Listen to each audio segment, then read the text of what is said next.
Shikoni se çfarë ka bërë këtu Bashkimi Ulaj. Ky personazh, i cili është simbolika e bashkëpunimit mes Ramës dhe Berishës. A e dini se kur i me zyra Sali Berisha kur nuk përdor zyrën e PD-s prej vitit 2013 kur doli në opozit?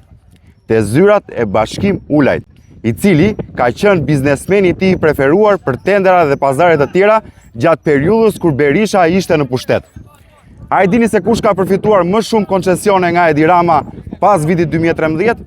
Po Bashkim Ulaj. Ndërtoi jashtë çdo kriteri poshtë digës së liçenit, duke rrezikuar seriozisht sigurinë e qytetit. Ka marrë koncesionet abuzive të rrugës Thuman Kashar, ose siç thoshte Bela e Palloshit, deri në ti të jetës. Prandaj, ky zotëria ka forcën që në ditën kur vlon Shqipëria në protesta, të rrethoj pronën që ju a ka vjedhur banorëve me tela me gjemba e të ushtroj dhunë sa herë banorët bërtasin për drejtësi.